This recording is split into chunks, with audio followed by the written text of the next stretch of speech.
It was just an ordinary day in the city of Sunny Side Up until something strange happened. A young boy named Toby woke up one morning and he couldn't believe what he was seeing. He looked outside his window and saw that his shadow was missing. But when he went outside, he noticed that his shadow wasn't behind him at all. In fact, it was running around town causing all sorts of chaos. Toby chased after his shadow, but no matter how fast he ran, he could never catch up to it. His shadow seemed to be everywhere and nowhere all at once. It was like trying to catch a glimpse of a shooting star or a firefly in the night. Toby felt a sense of panic rising within him. Where had his shadow gone? And why was it running away? Was it trying to hide from him? Or was there something else going on? Toby didn't know, but he was determined to find out. As Toby continued to chase his shadow throughout the town, he began to notice the damage it was leaving in its wake. It had knocked over trash cans, overturned tables at outdoor cafes, and even tangled up the clothesline with the neighbor's laundry. Toby felt a surge of anger mixed with his confusion. How could his shadow do this to the town he loved? What had caused it to go rogue? Determined to put a stop to his shadow's rampage, Toby decided to seek help from the wisest person he knew, Old Man Withers, who lived at the edge of town. Old Man Withers was known for his vast knowledge and his ability to solve even the most perplexing problems. Toby hoped that he would be able to help him figure out what was going on with his shadow. When Toby explained his predicament to Old Man Withers, the old man listened patiently. When Toby finished his story, Old Man Withers stroked his long, white beard and said, "This is a strange problem indeed. I've never heard of a shadow running away from its owner before." He paused to think. "But I believe I may know someone who can help you." Old Man Withers told Toby that there was a woman who lived deep in the Whispering Woods, a woman who was said to know the secrets of the shadows. Toby thanked the old man for his help and set off into the woods. The journey to the Whispering Woods was long and arduous. Toby had to cross babbling brooks, climb over fallen logs, and push aside thickets of thorny bushes. All the while, the sound of the forest seemed to mock him with their rustling leaves and twittering birds. It almost sounded like they were laughing at him and his ridiculous shadow problem. But Toby pressed on, his determination to fix his shadow fueled by the urgency in his heart. Finally, after what felt like hours of walking, Toby came across a clearing. And in the center of the clearing stood a small cottage. Smoke was curling lazily from its chimney, and the sound of a gentle voice drifted from within. Toby hesitated for a moment, his hand hovering over the doorknob. As he took a deep breath and knocked on the door, his shadow suddenly reappeared behind him.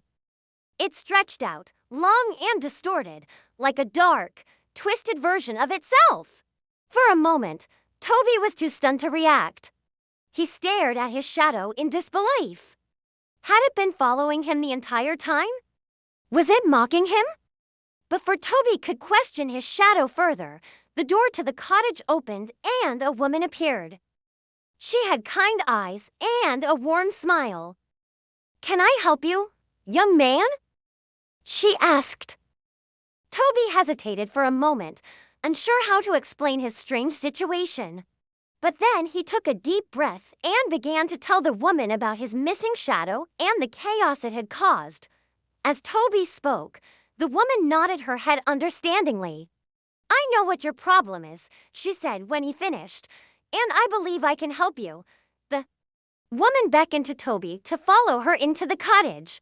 Inside, the walls were lined with shelves filled with strange and mysterious objects, from dried herbs and flowers to crystals and strange, twisted pieces of wood. In the corner, Toby could have sworn he saw a pair of eyes peering at him from the shadows. The woman led Toby to a table in the middle of the room and laid a cloth upon it. "This will help you find the source of your shadow's darkness," she said, placing a silver mirror on the cloth. Confused, Toby looked at the woman. "How will this help me?" he asked, The woman smiled mysteriously. "You're about to find out," she said. Toby hesitantly reached out and touched the mirror. As soon as he did, a jolt of energy surged through him and his shadow appeared on the wall behind him. But it wasn't the same shadow he had seen before. This shadow was darker, more distorted, and seemed to writhe and twist in ways that shadows shouldn't. Toby gasped in surprise. What had he unleashed? The woman placed a hand on Toby's shoulder. "Your shadow has been corrupted by something," she said. "And in order to fix it, you need to find the source of that corruption." Toby looked at his shadow on the wall. It was moving erratically, as if trying to escape. Then it did something that made Toby's blood run cold.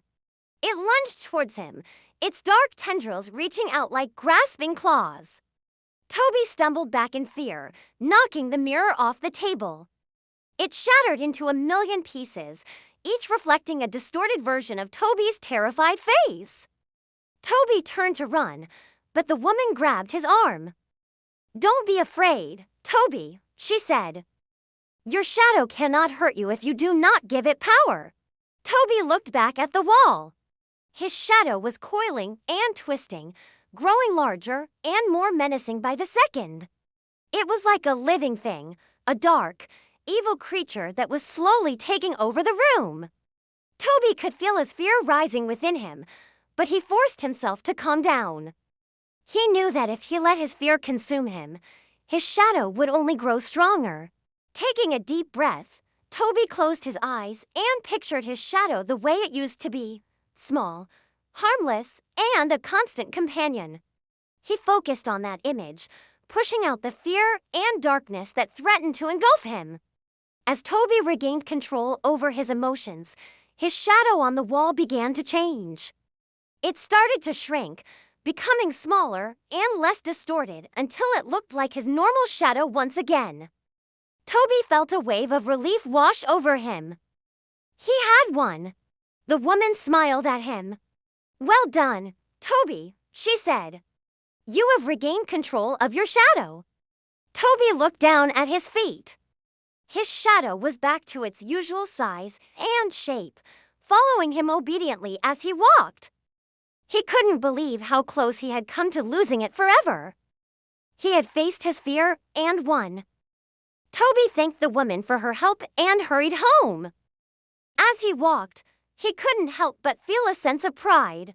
He had faced his darkest fears and emerged victorious. And as he looked down at his shadow, he knew that he would never take it for granted again.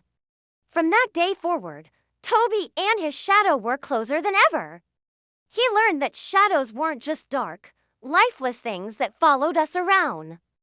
They were a part of us, a reflection of our inner selves. And if we let them, they could become our greatest allies. The people of Sunny Side Up were overjoyed to have their beloved Toby back. They welcomed him with open arms, and he was never again separated from his shadow.